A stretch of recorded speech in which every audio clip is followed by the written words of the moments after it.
Apple wants our money. And they're doing a good job of it to keep updates from not getting on older systems.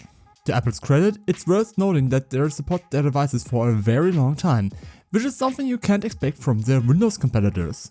However, some Macs can run many more macOS versions than Apple intended. I'm going to try installing macOS 26 Tahoe on an old Mac. Well, what could possibly go wrong?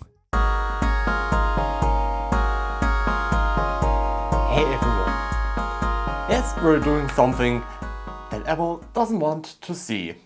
Well, okay, these are a lot of things too, but we're trying to install the latest macOS 26 Tahoe on an unsupported Mac.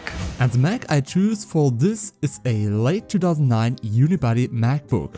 It has a 2.26 GHz Intel Core 2 Duo chip with 4 GB of RAM and a GeForce 9400M graphics card. And as you can see from the specifications, these are not good by today's standards, and current macOS versions are completely incompatible. According to Apple, OS 10 10.6 Snow Leopard up to 10.13 High Sierra can be installed on this MacBook. That means 8 years of software updates. But let's take a look in the real limit of what we can achieve with OpenCore Legacy Patcher.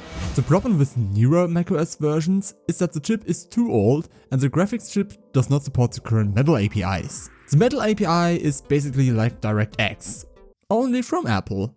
And at Apple we can also see that for macOS 26 you need at least a 2019 MacBook Pro 16-inch or a 2019 Mac Pro. These are the ones with a Core i7 or Core i9 processor, or with an AMD graphics card, which is far superior. So you can see that the CPU and the GPU here in our MacBook are light years away from what Apple supports. The Core 2 Duo is just a regular dual-core processor, and with the i7 from the 2019 MacBook Pro, it's a 6-core processor. And not only is that a problem for macOS Tahoe, this MacBook also only has 4 GB of RAM. Sure, this is another where you can also upgrade the RAM yourself, but considering that even Apple's M-series chip have at least 8 GB, it raises concerns. And even more so when I look at my 2024 MacBook Pro, which has 24 GB of RAM, and on average 15 GB is occupied by the system. That could be interesting. But well, let's see what we can achieve with the OpenCore Legacy Patcher, what it has to offer to us. And OpenCore Legacy Patcher is a tool that can trick the macOS installation into thinking we're installing it on a current Mac. It's completely open source, which is awesome, and can revive many old Macs with newer versions. Like our guinea pig here, this MacBook. But what I want to say about the MacBook is that the keyboard is really comfortable to type on.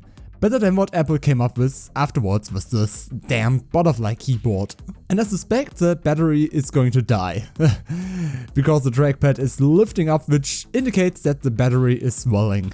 It's a fire hazard when a lithium-ion battery is blowing up, but I don't care. I want the latest macOS on it. At first, OpenCore Legacy Patcher could only load Sequoia, and the tool warned me that some features are not fully compatible with this Mac. I don't care about that for now, but it's a shame I don't have Tahoe to load.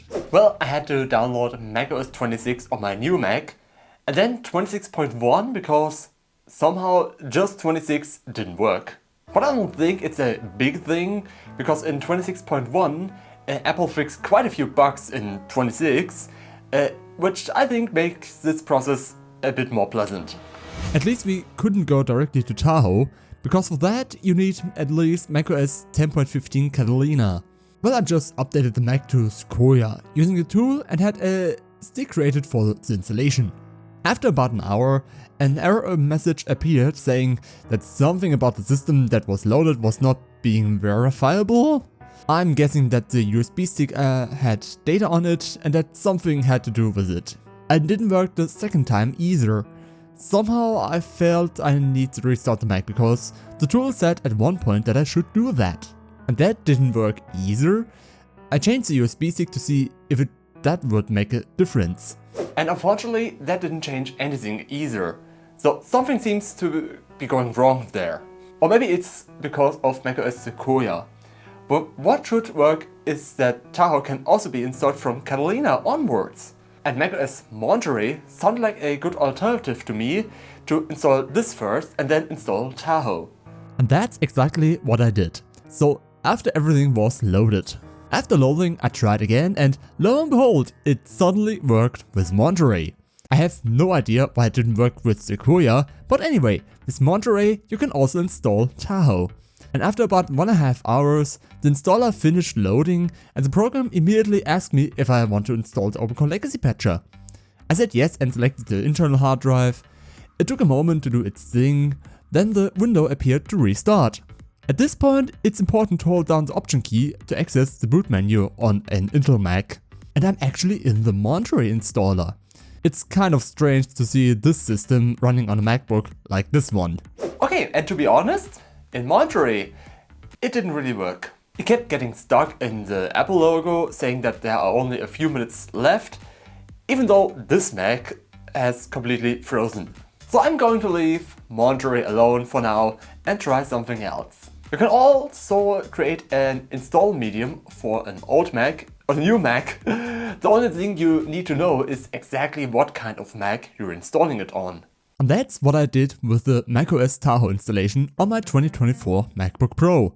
But there's something else to keep in mind here that I somehow didn't realize. Starting with macOS Ventura, Apple removed the USB 1.1 support because they simply didn't need it anymore. And here's the catch with this MacBook. The keyboard, mouse and USB ports, if keyboards are connected to it, are then USB 1.1 devices for this device. It sounds weird, and it kind of is. Either you use a driver, or you can probably also use a USB 2.0 hub to connect the keyboard and mouse. And I just want to mention that this tool here is somehow slow.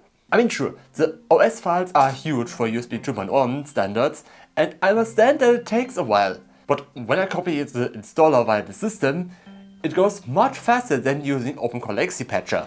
Well, I just plugged the new stick with macOS Tahoe in the MacBook. Don't be surprised, I enabled verbose boot just in case something else happens. After half an hour, it froze and nothing worked. And after restarting, there was some kind of error. I then had the feeling that I had selected the wrong Mac for the system. So safety first, I made another Tahoe stick and selected the correct MacBook, which is also mentioned in the error message. And that didn't help either, it failed during boot up. As a last resort, I'm going to try Sequoia again, with the plan to completely format the hard drive for a clean installation. And that's where the plan ended, because I had no way of operating the Mac at all.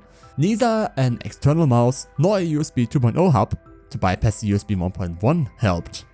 I even held a Magic Mouse close to it to see if it would establish a connection, but no luck.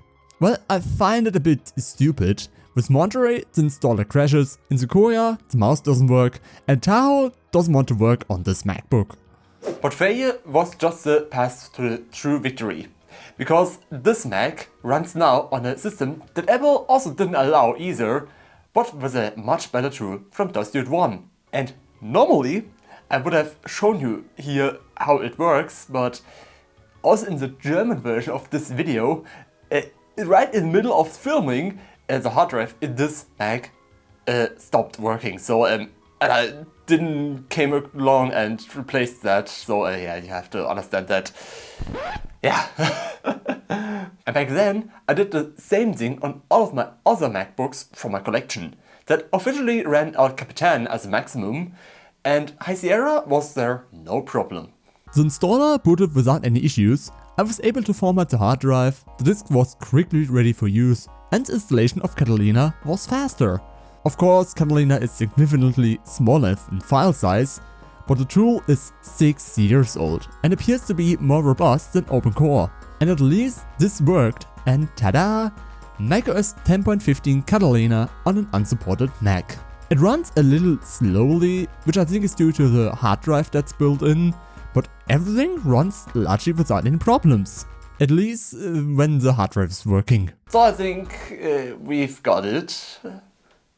It didn't go quite according to plan, but the Mac is theoretically running on a system that Apple doesn't want to run at all here. And not via OpenCore, which I'm really a bit disappointed about.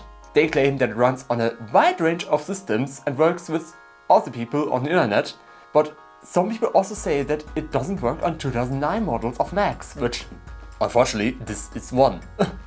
Well, but you won't be disappointed with a free subscription to this channel here, so you don't miss anything here. And then I need to take a break from that. And from this now on, we'll see us.